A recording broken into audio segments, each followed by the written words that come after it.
Hi guys and welcome back to the channel. Today we're going to be looking at the Zoom G14 guitar multi-effects unit, so let's dive straight in.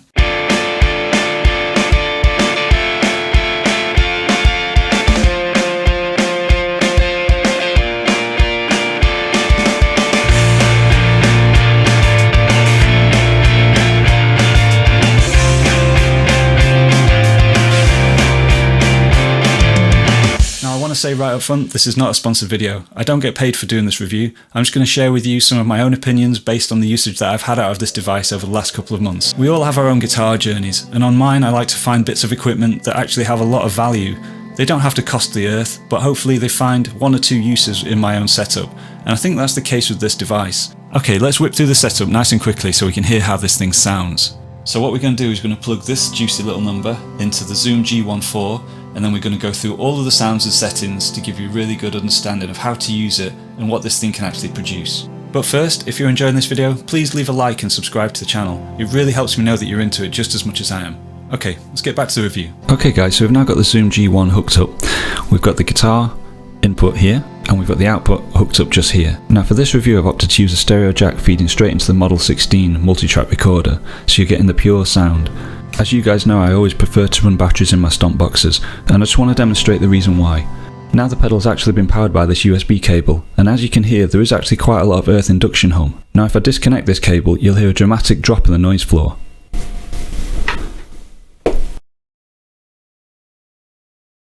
Now to me that sounds so much better, so I'll be running the Zoom G1 off batteries for this entire review. That way we get to hear the true sound of the pedal without any kind of interference being brought in from the external power supply.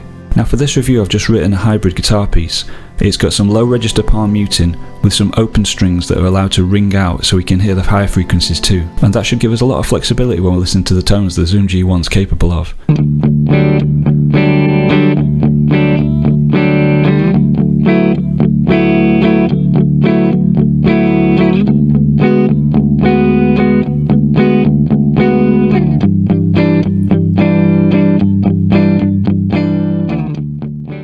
So let's look at the main features of this Zoom G1. It's really straightforward to use.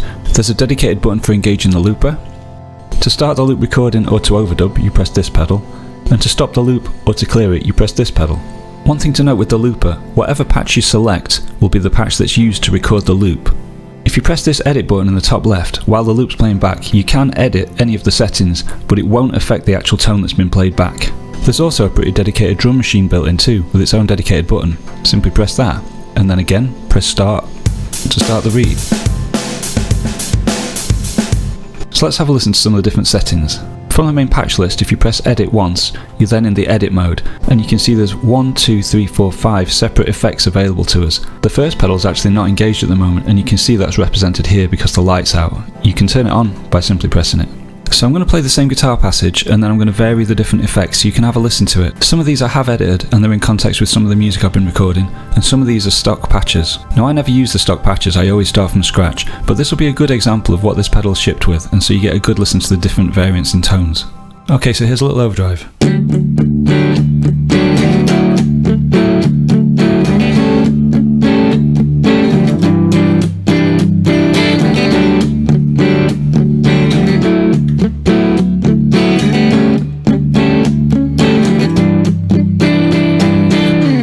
Okay, here's a more lush ambient overdrive.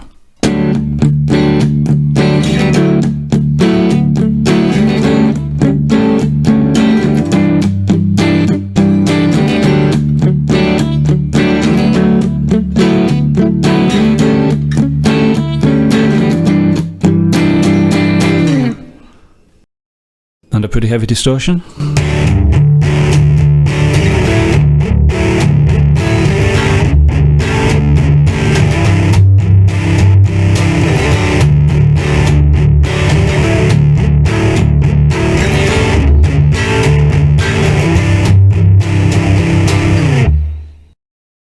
Skater drive.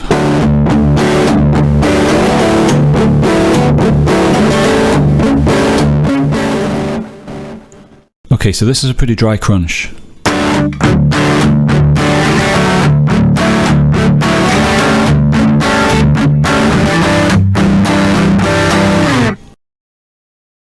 Okay, so this one reminds me of a Big Muff Pie.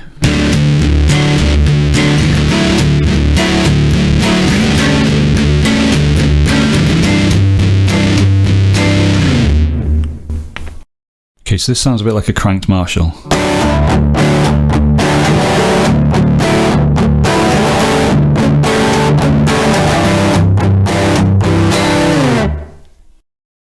Okay, get ready for the hot box.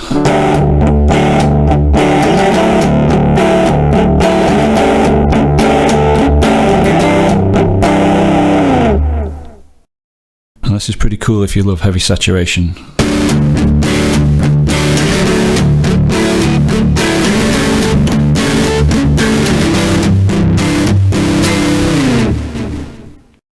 Some pretty sweet ambience going on with this one.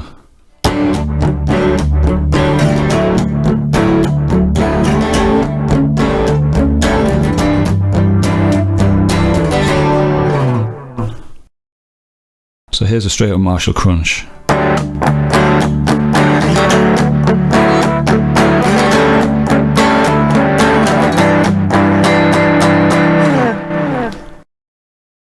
Breaking out the tremolo.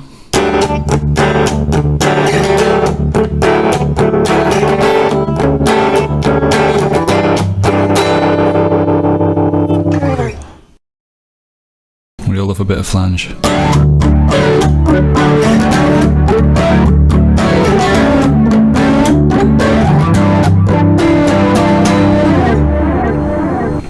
A little Richie Sambora style.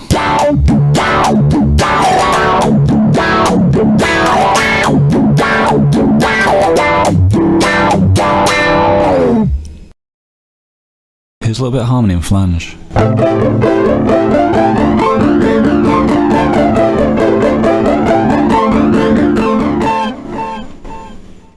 Here's a cool delay with an analog flavour.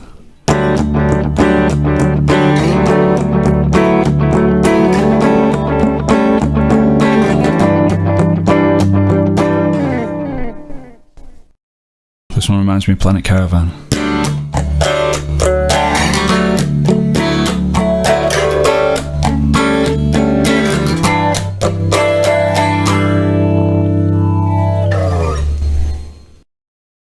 And the Rembrandts.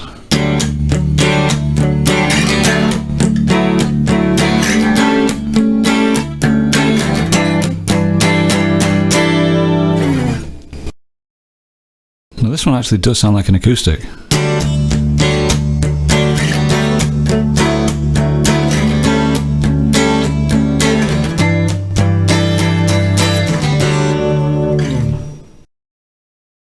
Now if you are into ambient, this one's another great setting.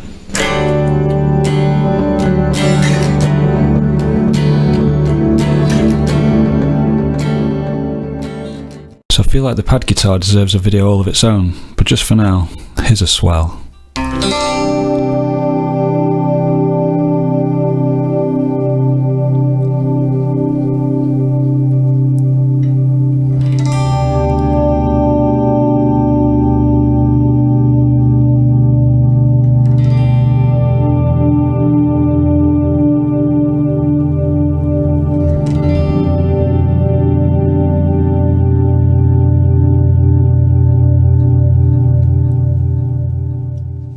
Okay, this one's kind of synthy.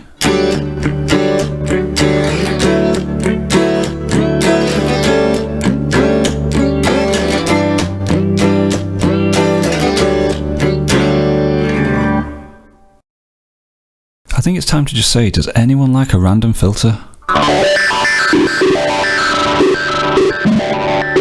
Just because it can be done, it doesn't mean it should be. Weird bomb sound.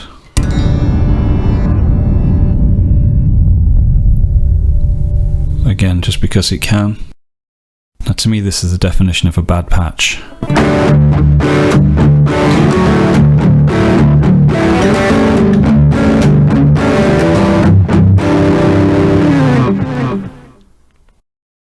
Someone found the middle dial.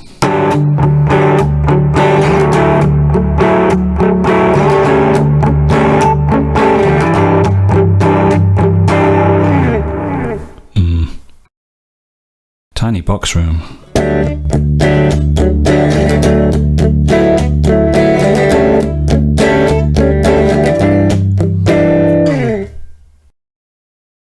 Super processed distortion.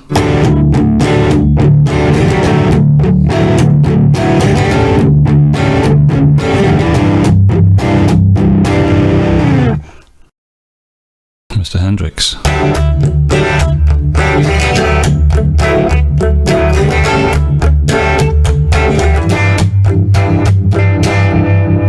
Sounds like the outside of a nightclub.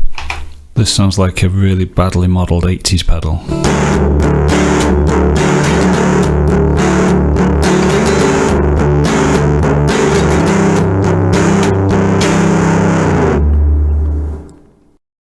Now this has got some spank to it.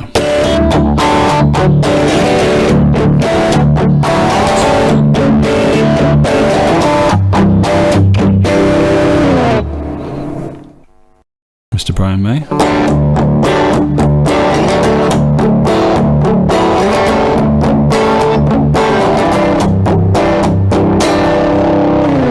And then from patch 50 and above, I've just created a bunch of settings that I really like the sound of. Most of them are clean, some of them are overdriven.